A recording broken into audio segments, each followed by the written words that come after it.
Oman উপসাগরের নীল জলরাশি এখন কেবল বাণিজ্যিক জাহাজের রুট নয়, বরং হয়ে উঠেছে এক অস্থির রণক্ষেত্র।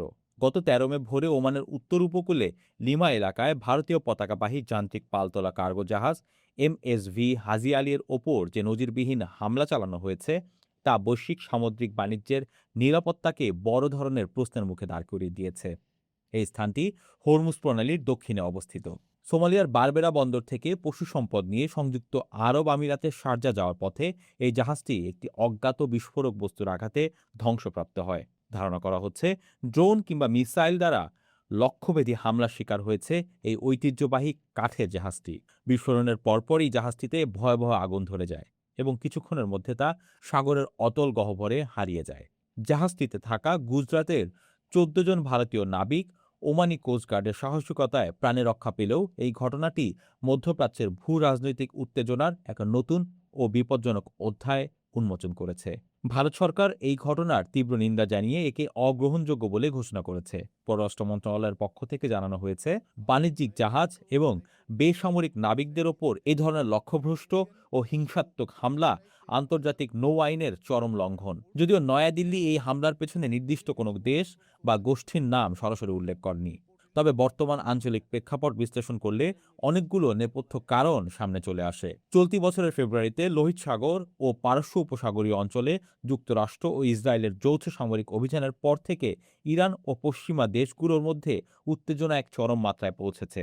হরমুজ প্রণালী, যা বিশ্বের অন্যতম গুরুত্বপূর্ণ তেল পরিবহন পথ, এখন ড্রোন যুদ্ধের এক নতুন কেন্দ্রে পরিণত হয়েছে, যা এই অঞ্চলের বিদ্রোহী গোষ্ঠীগুলো বা বিভিন্ন পক্ষ এখন বড় জাহাজের পাশাপাশি ছোট ও মাঝারি বাণিজ্যিক জাহাজগুলোকে সহজ লক্ষ্যবস্তু হিসাবে বেছে নিচ্ছে। এমএসভি হাজি আলী ছিল একটি যান্ত্রিক পালতোলা কাঠের জাহাজ। সাধারণত এ ধরনের জাহাজগুলো আধুনিক প্রতিরক্ষা ব্যবস্থা ছাড়াই সমুদ্র পাড়ি দেয়, যার ফলে এগুলোর উপর নজরদারি চালানো বা আক্রমণ করা আক্রমণকারীদের জন্য অত্যন্ত সহজ হয়। লিমা উপকূলের এই অবস্থানটি কৌশলগতভাবে অত্যন্ত স্পর্শকাতর, কারণ এখান দিয়েই প্রতিদিন কয়েক বিলিয়ন ডলারের পণ্য ও জ্বালানি পরিবাহিত হয়। বিশ্লেষকরা বলছেন, এই হামলার ফলে কেবল একটি জাহাজ ধ্বংস হয়নি, বরং বিশ্বজুড়ে সামুদ্রিক বিমার খরচ বহুগুণ বৃদ্ধি পাওয়ার আশঙ্কা দেখা দিয়েছে। জাহাজ মালিক ও রপ্তানিকারকরা এখন ওমান উপসাগর এবং আরব সাগরের এই রুটটি এড়িয়ে চলার কথা ভাবছেন, যা সরাসরি বিশ্ব সরবরাহ চেইন বা সাপ্লাই চেইনের ওপর নেতিবাচক প্রভাব ফেলবে। এতে করে নিত্য প্রয়োজনীয় পণ্যের দাম বাড়ার পাশাপাশি বিশ্ব অর্থনীতিতে মুদ্রাস্ফীতির ঝুঁকি আরও প্রবল হবে। ভারতের জন্য এই ঘটনাটি একটি বড় কূটনৈতিক চ্যালেঞ্জ হিসেবে দেখা দিয়েছে। ঘটনার সময় ইরানের পররাষ্ট্রমন্ত্রী নয়াদিল্লিতে ব্রিক্স সম্মেলনে অংশ নিতে অবস্থান করছিলেন, যা এই পরিস্থিতির গুরুত্ব ও সংবেদনশীলতাকে বহুগুণ বাড়িয়ে দিয়েছে। ভারতকে একদিকে যেমন ইরানের সাথে তার সুদীর্ঘ ঐতিহাসিক ও বাণিজ্যিক সম্পর্ক বজায় রাখতে হচ্ছে, অন্যদিকে সংযুক্ত আরব আমিরাত ও সৌদি আরবের মতো গুরুত্বপূর্ণ কৌশলগত অংশীদারদের সাথে নিরাপত্তা সমন্বয় রক্ষা করতে হচ্ছে। সমুদ্রপথে ভারতীয় নাবিকদের জীবনের নিরাপত্তা নিশ্চিত করা এখন মোদী সরকারের জন্য অন্যতম অগ্রাধিকারমূলক কাজ। ওমানের কোস্টগার্ডের দ্রুত পদক্ষেপের ফলে নাবিকরা প্রাণে বেঁচে ফেরায় ওমানি প্রশাসনের প্রতি কৃতজ্ঞতা প্রকাশ করেছে ভারত, যা এই সংকটের মাঝেও আঞ্চলিক সহযোগিতার একটি ইতিবাচক উদাহরণ হয়ে থাকবে।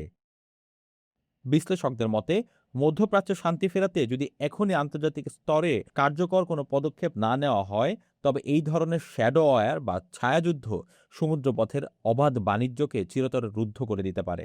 ভারতের জন্য এটি একটি বড় সতর্কবার্তা, যার ফলে ভবিষ্যতে সামুদ্রিক নিরাপত্তা জোরদার করা এবং বিকল্প রুট খোঁজার প্রয়োজনীয়তা এখন সময়ের দাবিতে পরিণত হয়েছে। যদি এই অস্থিরতা প্রশমিত না হয়, তবে এর প্রভাব কেবল ভারত বা ওমানের মধ্যে সীমাবদ্ধ থাকবে না, বরং তা বিশ্ব বাণিজ্যের গতিপথকেই বদলে দিতে পারে। ওমানের বন্দরে আশ্রয় নেওয়া সেই ১৪ নাবিক আজ হয়তো নিরাপদ, কিন্তু আগামীর উত্তাল সমুদ্রে শত শত বাণিজ্যিক জাহাজ ও হাজারো নাবিকের নিরাপত্তা এখন এক বিশাল অনিশ্চয়তার মুখে দাঁড়িয়ে।